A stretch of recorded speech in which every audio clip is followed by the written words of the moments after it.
Alright, so that's should be pretty much it for the video. I want to thank everybody for watching. Relatively speaking, I didn't really want to have to tear into this model. This is a nice model after all. I really did like it. I'm really happy to have this thing. I paid $300 for this thing used on the market because I'm not really made of money. I'm struggling currently with finances, but no, not really too much. But the point is, I just don't have the money to go drop $500 on a new one of these. This is a good model if you are looking for details and want to do your own work. However, if you're someone that doesn't know how to really work on these models, I would say stay away from these unless the new run has no problems. Pardon.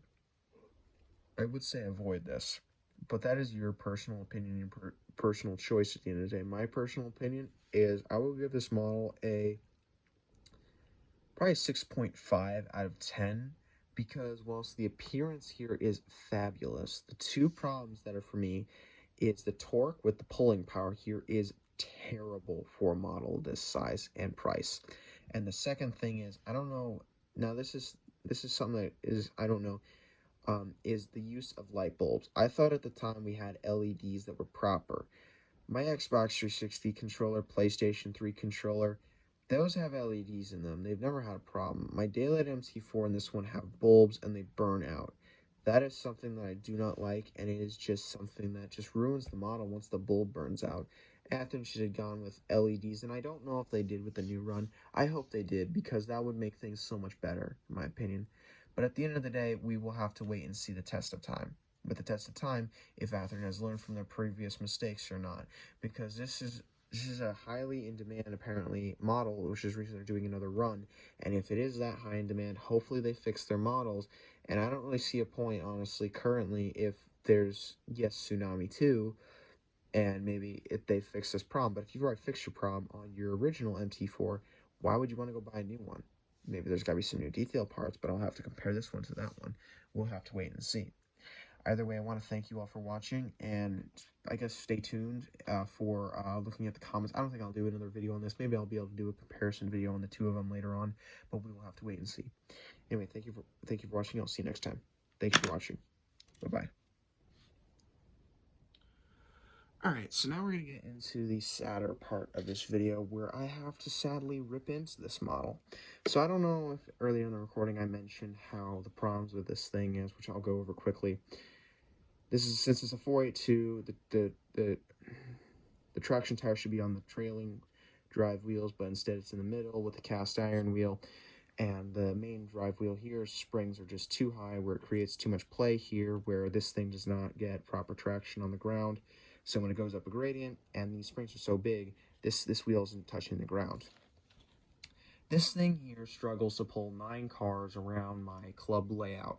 I have a video from Santa Clara running an HO scale 1940s Southern Pacific mail train.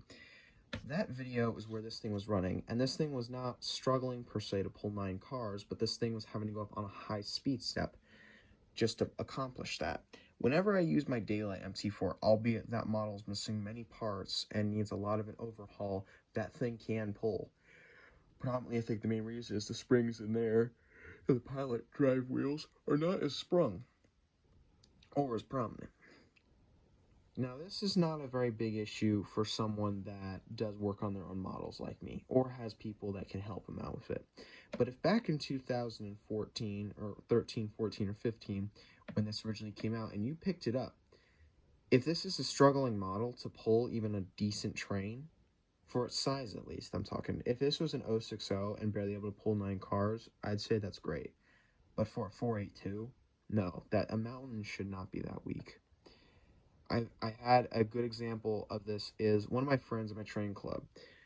He bought one of these when they were brand new and wouldn't run. It would barely pull any cars. He had the same problem. It was a Daylight variant, but it struggled, and essentially he just returned it because it was too much for him at the time. Fixing a model like this is something that should not be done. When you spend over $300 for a model like this, you should be able to at least pull like 15 to 20 cars, no problem, in my opinion. 9 cars is kind of pathetic. This is a very short train. It's just not very easy. What you need to do is you need to put this thing in a foam cradle and unscrew the bottom here and take the springs out from there. And one of my friends at my train club, he's gonna help me essentially do that, and we're gonna cut the springs down a bit, so then this drive wheel here has more torque or traction on the ground, giving this thing more torque and pulling power. However, this is something that you should, like I said, you should not have to do when you buy a model. Now, thankfully, my other MT4, I don't know if that is working well because the guy who originally owned it, I don't know, fixed that problem himself. I don't know. But there's a new run of Athearn Genesis MT4s, and the guy who's going to help me with fixing this also pre-ordered one of those because he wants to get some Southern Pacific steam, and this is the first thing he would want to get for that.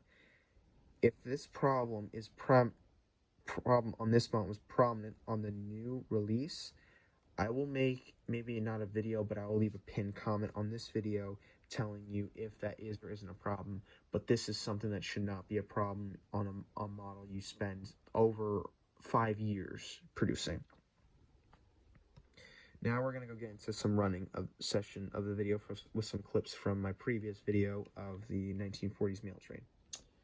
Alright, so now we're going to go do a sound demo of this thing. We're going to give this locomotive power to the track, and we're going to hear the startup sequence.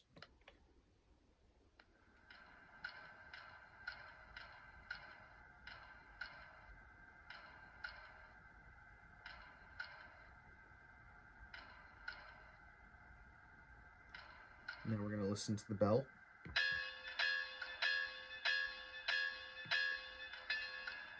Now we're going to even listen to the whistle. I prefer this one over the Daylight MT4, because I think this is a freight variant. My personal preference, though.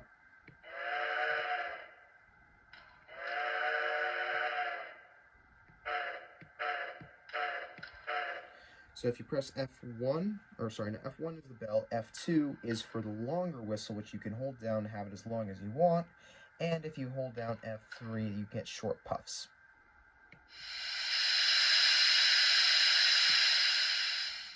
F4 is releasing steam, or a blowout, as I think they call it, or correct me if I'm wrong in the comments. Numbers F6, F5 doesn't do anything. F6, as you can see, turns the number boards on, and 0, or light, turns on the front headlight. But we're going to put this thing in reverse so you can see the front headlight when it comes forward.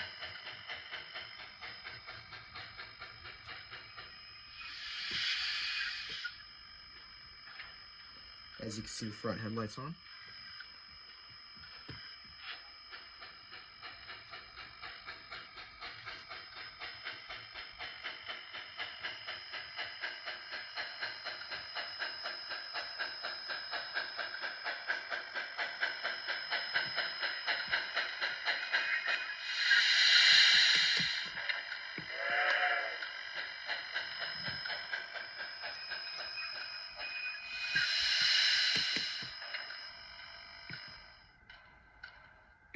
And with that, pretty much that's all the sound demos and pretty much all lights. Yes, the tender light does work as well.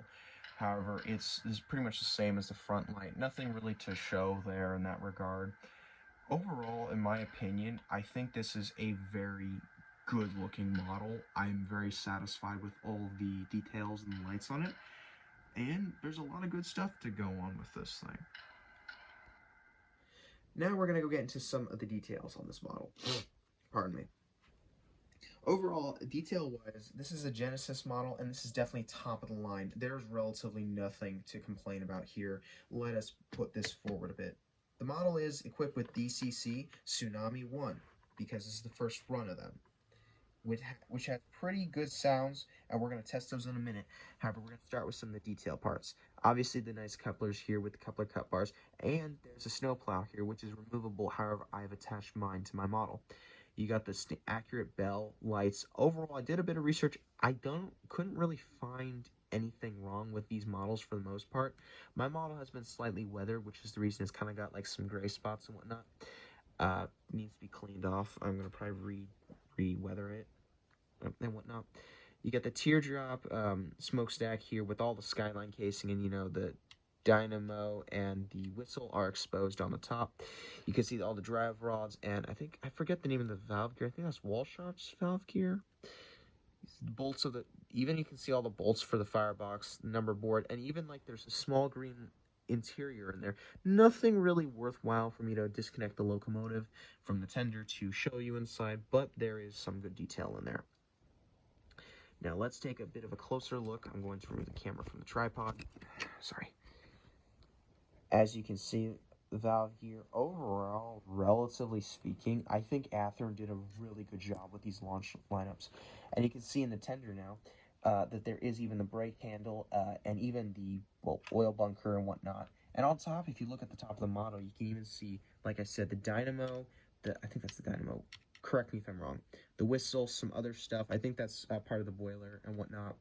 The roof hatch, and you can even see the oil hatch with the dipstick on top. That is a very delicate piece. I would recommend if anyone gets one of these to be very careful with that. That's probably one of the most delicate pieces on this model.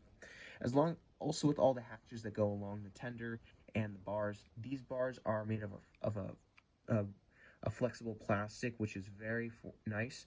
One of the things I appreciate about this model over a brass model that I think should not be understated is since these are very flexible pieces of plastic, they won't just snap right off. They will bend, and you can bend them slightly. If this was a brass model and you pressed it a little too hard like this probably would just snap it off. That is definitely a nice benefit about this. You got the step stool here, and let me just scoot the thing forward a bit.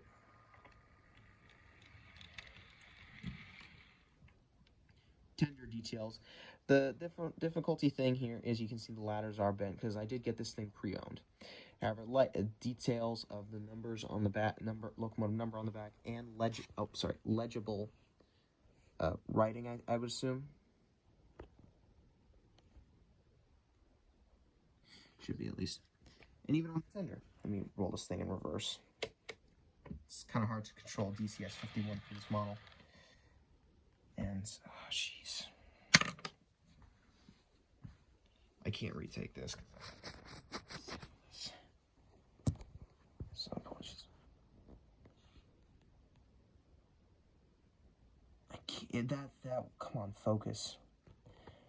Alright, but as you can see, there's a lot of detail. Even on the underside of the tender and whatnot and everything.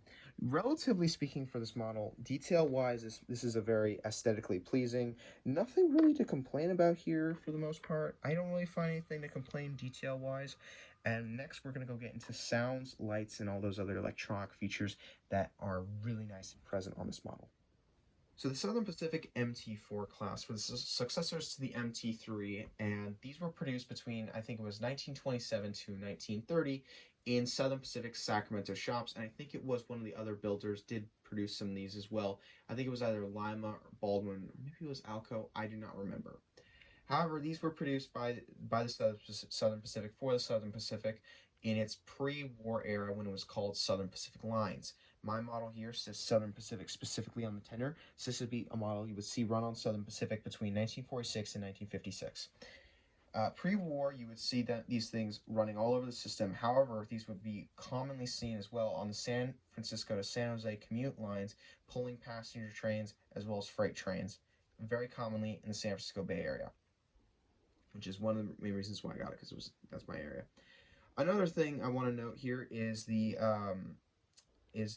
right after the war in the 1940s. In 1946, 5 of these mt4 classes were painted into the daylight colors for the San Joaquin Daylight due to, after the war, with more demand for proper passenger travel of actual luxury, the Pacifics that were pulling the San Joaquin Daylight just could not pull the length of the train, and as well as that, Northerns were apparently too big to be put on the main line in the San Joaquin Valley, so the mt4s were the next best thing, as well as that, since Southern Pacific really enjoyed the mt4 class, these were just pretty much a no-brainer for them, as these were apparently, from what I'm hearing and seeing, even more successful than their quote-unquote successors, the mt5s. These locomotives we would see be retired between 1953 and sadly 1956. Sadly, none of these were preserved, despite this being one of, if not the most aesthetically pleasing, looks-wise Southern Pacific steam class. Even I would say this is a bit more aesthetically pleasing sometimes than the GS4s and sometimes the Cab 4s, but that's my opinion. These were all scrapped by 1960. in the 1950s till 1960. And one of the things I did here, because I have a guy at my train club where I bought this model, he used to work for Southern Pacific in the 1970s. The benefit of that was you talked to a lot of people that worked on the railroad during the steam era. And one of those guys told him there was a bunch of railroad workers that were actually trying to preserve a mt4 class, actually. It was in a siding in a yard somewhere in California. It was 1959 or 1960. I don't remember the year. Essentially, they were just trying to hide it from the executives. All the people in the yard knew pretty much, and they were just keeping it quiet. But however, the problem was it wouldn't stay quiet. A Southern Pacific, executive special pulled in, and one of the executives, I think his name was Russell. All this is from what I heard. Do not take any of this as like fact. I don't remember his name. Saw the locomotive, and since he was not a rail fan himself, ordered it to be scrapped right on the spot. And sadly, we have no MT4 classes or 482s from Southern Pacific that were preserved. And sadly, like I said, none were preserved, and that is pretty much the history of the class. So the backstory on this model in particular, this is a launch lineup MT4, which if you heard about those, they were a nightmare. But what these were, I think they were announced in 2008, released around sometime between 2013 or 2015, and when they released, they had terrible traction because one of the problems with the models, and I've heard this with several other people, is, so this is a 482. So the traction, this thing has a traction tire, but instead of it being put on the rear drive wheel, it is put in the middle drive wheel right here with the cast driver. However, the problem with that one is the pilot drive wheels have springs in them to the point where, like, if you can see, there's a bit of play right here. That is just how it's supposed to be. But the problem with the springs in the front wheels is that they, even on level track, are so strong that this flywheel here, from what I'm seeing, because I can't put it on camera because it's just so hard to put on camera, is not even on the rail. So there is a fix for this, but for a model that would cost $300 back in the day, this is just unacceptable from Athearn. We have high standards from Athearn, especially the Genesis line. Either way, that's pretty much the history on the model class, and we're going to now go get into the history of the actual class a little bit.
Hello YouTube, this is Lego Tech, and today we're going to be doing a review on this Athearn Genesis Southern Pacific MT4.